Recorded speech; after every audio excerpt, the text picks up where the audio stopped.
This demonstration of the installation of the lockpick. We're in a 2017 Yukon with the GMC IntelliLink system in it. This is an example of what you're going to receive in your kit. It's going to be the lockpick module. It's a simple plug-and-play module.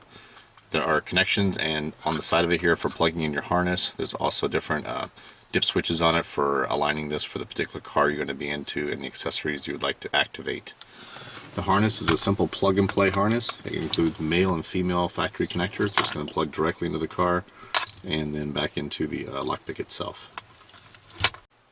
For the installation, we're going to connect behind the glove box, and we're also going to connect right below the radio here. So we're just going to pop this center console out, or the top part of the center console, and then lower the glove box and plug into these two locations. Plug into the module, and the installation is complete. We need very little in the way of tools. We just have a simple pry bar. You can purchase these at any auto parts store, or we have them available on the website as part of a small kit. And then for the screws themselves inside the glove box, it's a T15 star bit, which you'll use. Very simple. Other than that, it's just plug and play.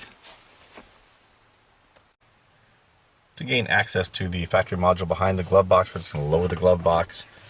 There's a tensioning string that fits through a slot on the side of the glove box. It just provides the extra tension for opening and pulling it closed. We're just going to take that loose. It just pops out of a slot on the side right here, and that'll relieve the tension off the glove box. Squeeze the sides of it, and it'll drop down. Here we have the glove box already fully lowered, and we've already removed that little clip on the side here. This is the little tensioning arm we were talking about. And we pushed in on the edges here to allow the glove box to just lower completely down out of its slot. The next step is to remove the upper cover of the glove box. That's this little panel right here. There's 6 screws. You have 1, 2, 3 across the bottom, a couple across the top, and then one on the edge over here, just on the side. So remove those 6 screws, and this is with our star bit, and this upper panel here will come out of the way. Okay, with the 6 screws removed, just going to take this top panel out, just grab it at the bottom and pull it out of the glove box. Like so. That's going to give us a view of this module right here. And these are the connections we're going to make to the lockpick. We'll bring the lockpick harness out and show you where to plug those in at. Okay, now we're going to pull the module down into view. You can actually, there's a little tab at the top and it'll come down a little bit lower for you to see. And we'll disconnect the connectors that are going to connect into the lockpick harness. It's just a simple tab on it where you push down the tab and pull the connector loose. There are some that have a locking tab on them. There'll be a little red tab you have to pull first, and then push down the pin, and you're ready to pull the connector out of the factory module. Okay, next we're going to plug the factory connectors into the lockpick harness. There's no wiring or cut wires or anything you have to do for this installation. It's simply plug and play. Plug the other end of the harness back into the original factory location.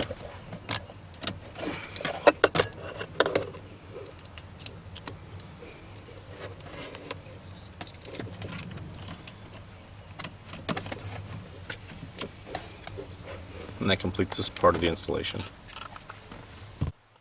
Okay, next we'll plug the other half of the harness in. We're going to begin by removing the center console out here. There's a couple steps. Just pop the panel off underneath the steering wheel first. Just drop it down a little bit. That gives you clearance to be able to remove this piece here.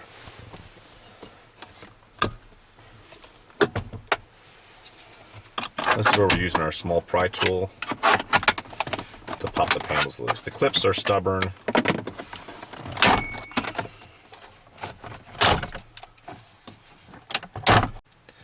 Now that we've prepped the console for the lockpick harness, we're going to bring it over to that location. Currently it's back behind the glove box. We've already plugged in half of it here, and then we have the other little section that we're going to move across to the connection underneath the radio. To get there, we're going to just kind of go to the right side of the glove box. We're going to drop the harness down the right side of the glove box. Now there is a panel underneath the bottom side of the glove box. It has a few 7mm screws on it. You could pop that loose and it gives you more room to kind of grab it from the bottom side. Basically what we're going to do is just move the cable across, poke it in underneath the edge of the console here, and then grab it underneath the bottom to plug into the radio. Here we're going to pass that cable through on the right hand side of the glove box. I'll be grabbing it from underneath Now that bottom panel underneath the glove box, we did take the screws out, at least the ones along the front edge there, and drop those down to give us a little more room. Okay, with the cable down underneath here on the floorboard, we can just kind of move it across. And this is that panel I was describing earlier. We can take a couple of screws out of the front of it to give us room to tuck the wire under. Okay, with the wires down out of the glove box here, we just kind of pushed them up underneath this edge and fed them across. And there's a little slot that goes right into the console there. Just kind of push the connector through to get it started, and then we'll grab it through the other side.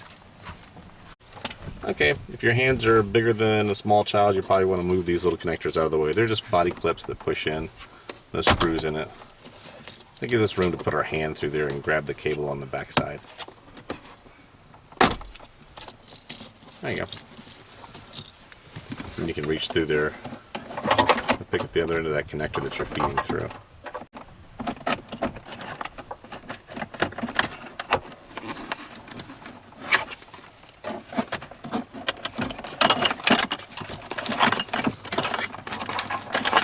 There we go. Now we brought the whole connector forward here. We're going to plug it into the module underneath the radio, and we'll demonstrate that in just a moment.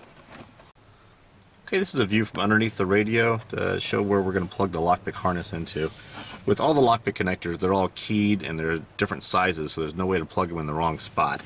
But in here we've got it. There's a small 20-pin connector right here. We're going to unplug that one and plug that directly in to our lockpick harness here, and then the other side just plugs back in the regular factory location.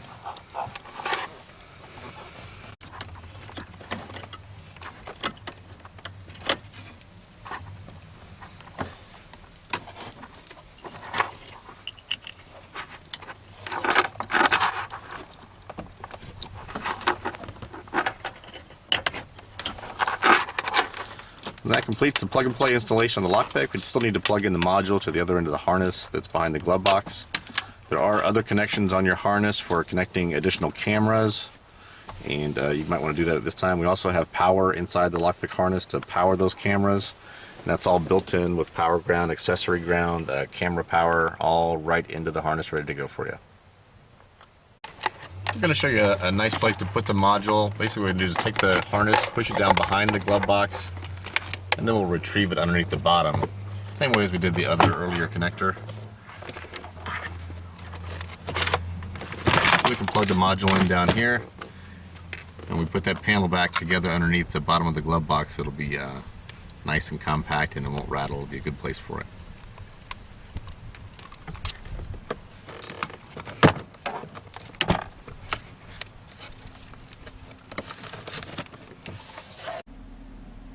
Okay, with the lockpick installed, we can go through some of the features of it and how to operate it. It's very simple to activate. What we're doing is using the rear defrost button. Just press it 2 times. And the main screen will change over to our lockpick menu. In here you can select different functions for the lockpick. These will stay active until you select something, or you can turn the function off by hitting the exit button in the corner or pressing the rear defrost button 2 times again. We'll kind of go through them real quick here. Navigation in motion, you can select that. It'll allow you to put addresses in motion if you need to. DVD in motion, this is for vehicles that do have a DVD player in them.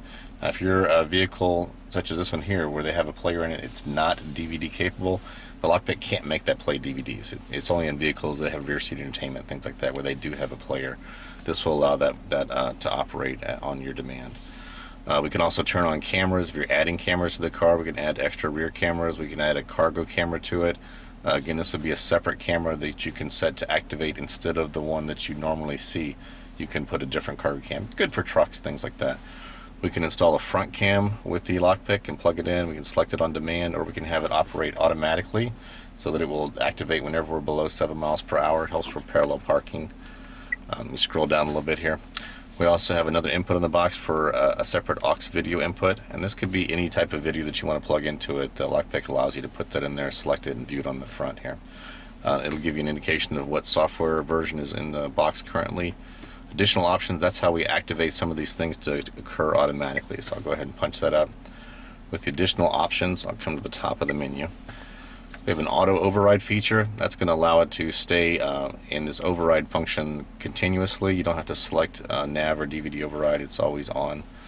We have an auto rear cam on, so if we've added a rear camera to a vehicle that didn't have one, we could turn that function on and off so it would show us a picture whenever we're in reverse.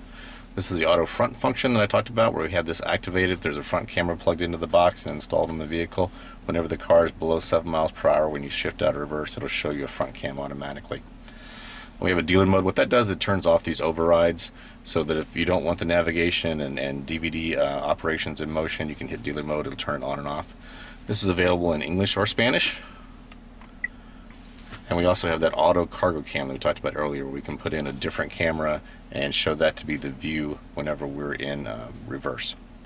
Now there is another function built into this lockpick. We can flip a switch on the module. It's dip switch number 5, and that's detailed in your instruction. Whenever we switch that switch down, then these menus are going to change, because that's going to indicate to the module that we want to add turn signal cameras to it. So instead of some of the other video functions that we're seeing right here, we'll click that down. We'll have access to a front camera, left and right cameras, and then the rear camera as well. So it means it'll happen automatically. We can select them so they turn on automatically with the turn signals. They turn on automatically with the speed of the vehicle, and all that's, you know, completely adjustable using the touchscreen functions available to us. Okay, before we put it back up, I've enabled another one of the functions of the lockpick, which is the auto turn cameras. Again, we can have the option for an auto front camera, cargo camera, things like that. But we can flick a switch on it, switch number 5, put it down. We're going to have the auto turn camera option available to us, and I'll demonstrate that. We'll just bring up the lockpick menus. Just push the rear defrost button 2 times. And we'll just scroll down to the additional options. We're going to have an extra option here that's available to us, auto turn cam. So I'll go ahead and enable that. Get an audible beep. Whenever you select something, if you turn something on, you'll get an audible beep. If you turn it off, it'll go to 2 beeps. You can exit here, or you can exit up at the top. Okay, weight set now. We've got the auto turn function enabled. I have temporarily put some cameras on the side of the car just to kind of demonstrate. So I'll go ahead and put the left turn signal on, and the screen will change. Put it back, right turn signal. Again, this will happen automatically whenever you're driving. It still retains the factory rear cam. And you could alternately also put a front camera on this, and it would support all those cameras at the same time. That concludes the demonstration of the lockpick. Again, simple plug and play, and the cameras, again, the connection's already built onto the module themselves. You just plug them right in. Power and ground is there as well, so it makes it really, really easy. If you have any questions, give us a call. Our website is coastaleTech.com. Just check on the website or call and ask somebody, and they can certainly walk you through the different functions of these lockpicks.